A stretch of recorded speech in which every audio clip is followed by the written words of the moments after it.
Hello everybody and welcome back to Dark Souls 3 and Fightclubbin. Those of you who are familiar with the Dark Souls 2 series know the exact format of this. This is a Fight Club hosted commentary for different people of the community. Today we have a number of users from the Discord community Reddit channel. It's a Discord server supported by the Reddit. Anyway, up first we have, I believe, Dr. Mug against Arthur. Arthur is the Corvian Great Scythe Thorn Armor man over there, and Dr. Mug is the straight user. If I'm remembering my combatants properly. You might notice that names are not showing right now. That's due to a problem with the UI. It gets fixed about halfway through the video. Next match, we have a Mannequin Claw Thorn user going on here, which I believe is Jason, against Dr. Mug. A little bit floaty at this point. Mug trying to catch those quick steps. Ooh, very powerful punish on that. 2 solid hits. Quick steps around it, gets caught by another 2 hits. When you're using the Mannequin Claws, you really have to be careful to get those hits. You can see he switched. Ooh, well, he switched over to a straight sword. Didn't help him much. Looks like the Sunlight Straight. Up next, we have a Fume Ultra user against, well, Dr. Mug again. He's doing quite well. He's on a little 3-for-0 win streak right now. Ooh, solid hit by the second R1 on the Fume Ultra Greatsword. When facing Ultras, it's very tricky, because the Ultra is trying to basically trick you into walking into it. So he's trying to bait when you go in for an attack. Solid R1 into a solid backstab punish through the second R1. Ultras are about prediction versus reaction, whereas lighter weapons are about reaction. Cheeky firebomb right in there. You can see that Mug has switched over to the red hilted, so you do that. I don't quite know what's going on here. There's a lot of floating. You can see the Fume guy slides over and kind of just floats into the ground. Anyway, up next, we have Aramea, who is using an Irithyll straight sword, apparently. Goes for a parry against the... It's Sunlight Straight, Astora Straight, or Anri Straight. They all look the same when you're red. But we got a pair of straight sword users trying to punish him out. Solid R2 poke, as you can see the damage numbers are back. Playing a little bit of footsies, trying to get one of them to go into something that's easily punishable. He catches him out with a solid poke. We're cutting over because the camera flipped out a bit. Switches back to the Black Knight Ultra Greatsword. And didn't quite space himself properly for that. So he took extra damage. He switched out to his Buckler to try and get a parry. And that weapon swap is always nice. A whiffed parry on that one into a solid parry on the weapon art. Ooh, that is a Hornet parry. Does it kill him? No, he's just nearly dead. He has no health. Now he really has no health. And now he's dead. There goes Dr. Mug. Good fight, Mug. You had a very good win streak. Aramea beat him. Up next, we have Fyrus versus Arthur. Ooh, solid hits by Arthur. Going for a neck swipe there that misses. Hits him with the Thorn Armor. The advantage of the Scythe and the Halberd is they have almost the same range. It's quite interesting. What was that? Oh! Fyrus has an offhand rapier. At least it looks to be a rapier. It's too short to be a S-Dock. Ooh, good double R1 by Arthur right there. Good fight, Fyrus, too. Up next, we have Arthur going for his second victory against... Is this Ekalam or is this Adrian? It's hard to tell. There are 2 Onigiri and Ubadachi users in this fight club. Disgusting combo there on the jump attack, doing almost 900 damage against him.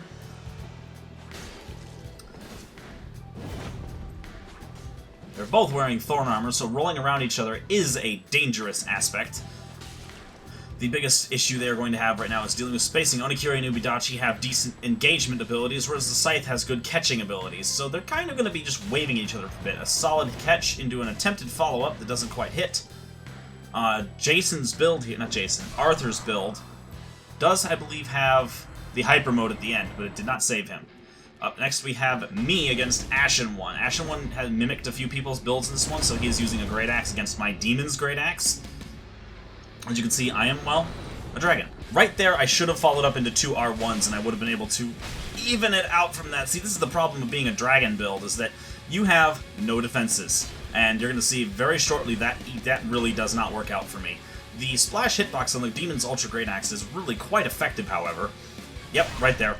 Just get completely pulverized. Good fight, Ashen One. Whoop! Up next, we have two Curved Sword users who looks like he did a rolling switch into the washing pole. This is Ashen One against... I believe this is Jason he is facing, actually. Partial parry by Ashen One there. Yes, indeed, it is Jason. Traded through with the Hollow Slayer Greatsword. Never underestimate the hyper armor on a Greatsword. We have Arthur again against Dr. Mug. We have a rematch going on. I'm noticing actually a fair amount of Jason in these. Of Arthur, actually. No, wait, Arthur's the Sunbro. Did Jason pull out the Corvian, or did he change his Covenant halfway through this? Huh, I don't remember on that one. Anyway, that was actually a lagged out hitbox. You're going to see one of those later. I'm going to touch on that. He switches over to the Red Hilted to try and outspace him a slight bit. And ends up eating a little bit of Thorn Armor for his trouble. He's got a pair of claws. Goes for the parry, does not get the parry. Good try, though. Playing risky. There goes Ashen One and someone else for it. Here we go. We have... This is Sir Smudge using Gundir's Halberd. Right there. That is a hit confirmation. This is what you need to keep in mind when you're keeping an eye on lag in duels. You can see clearly he missed visually. But as you can see right after the video started back up, it was a solid hit. This is what most people complain about when they talk about phantom hitboxes, is that you're never actually where you visually are, you're actually a little bit behind. Good fight, Smudge. Well, sort of. Mug's been going on a lot of victories. Now we have me against Mug. Same build setup. Ooh, I get hit hard. No defense, plus being weak to lightning, that sword is like my bane. But I do get a solid 800 damage on 2 R1s.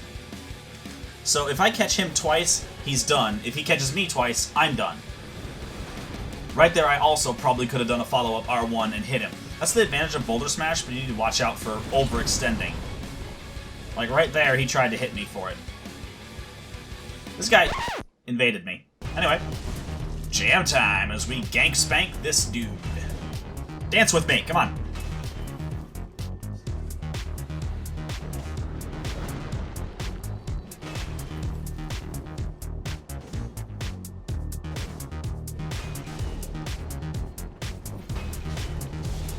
Alright, there he goes.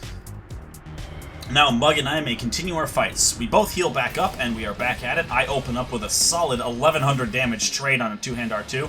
You can see that my Dragon Roar buff was still running at that point. He tries to punish my Demon Flare.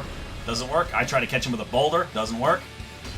He switches over to a Halberd because he knows it'll outrange me, which is quite obnoxious, but I managed to Hyper Armor through it and win this victory. Good fight, Mug. You've been doing a good job in this Fight Club. That was a ridiculous fight, though. I think I'm gonna lie down now. Good night. Anyway, back up, we have Mug again against Sir Smudge, who has switched over to a Profane Ultra Greatsword and the Curse Word Great Shield. Now, in review on this fight, going back, I can say that Smudge makes one major mistake with a Ultra Weapon. He is far too aggressive and is just wildly swinging on some of these. A Ultra Greatsword does not have any Hyper Armor during its startup frames. That time when your sword comes from your shoulder to your back, you will be interrupted. As he was right there. Alright, we have me against Kamui this time. Kamui is using the Onikiri and Ubidachi katanas. And that is why vertical swinging weapons are a good counter to Onikiri and Ubidachi. They will swat you out of the air. Get a solid 90 damage on a Firebomb. If he was standing just a tiny bit closer, I would have actually hit him. So I chuck another Firebomb, see if he'll fall for it. He does not. He tries to punish my buff. I managed to get away from it. I get him with the impact hitbox, but I don't get him with the main box itself. Again, like with most big weapons, I'm trying to make it so that either he has to roll out of my weapon, or is going to walk into it like a charged R2. Taking charged R2s is very risky because, well, see right there, if he had followed me, I might have been able to hit him. I think my spacing was still wrong. So I try to force him to roll here, and if he tries to counter when I approach him, I'll end up Hyper Armoring through it. We trade on the hits, but Hyper Armor wins, and I have enough stamina for a third swing. Good fight, Kamui. Now, up next, we are at the final match of this fight, which anybody who's watched Dark Souls 2 recognizes the music that is playing right now. Okay, my computer just went to sleep. I can't see what's going on. Thank you! Note to self, keep mouse moving when you're doing commentary. Anyway, we have Adrian, myself, Jason, and I believe Arthur is in this as well. No, it's Sir Smudge. Jason is... no, Arthur, Mug, Smudge, and me. Arthur is the Morn's Ultra Great Hammer using. Adrian is the guy using the Onikiri no Badachi. Smudge is using the Profane Ultra, who just got eliminated. I am using the Drang Twin Hammers, not Spears. Mug is doing solidly at almost full health. I'm nearly out of this. He tries to punish me for that. As you can see, Arthur just fell out of the running. I catch Mug with a weapon art, avoid Adrian's weapon art, and man, these are always fun. I avoid getting punished on that, turn around only to get hit right in the face by that. Tears of Denial procs. Cutting to the end of it, the victor of this Fightclubbin match is Dr. Mug. Very solid fighting on you, my friend. You did quite a good job. I think you ended up winning close to 6 or so fights. Come here, give me a kiss. I will become one with your body. Rest, my friend. Alright, thank you guys for joining me for that episode of Fightclubbin. This series is going to continue in Dark Souls 3. I am working on a mod playthrough of PvE content to bring some more interesting things to the From the Fire series, which is currently on hold at the moment due to pending a couple of problems I've had lately. I will try to get some other series updated, but thank you for joining me for Dark Souls, and if you'd like to see some more Dark Souls content, check out either of the videos shown here. Thank you for joining me. I have been the Voidtalon, and as always, I will see you in the Abyss next time. Stay sharp, my friends.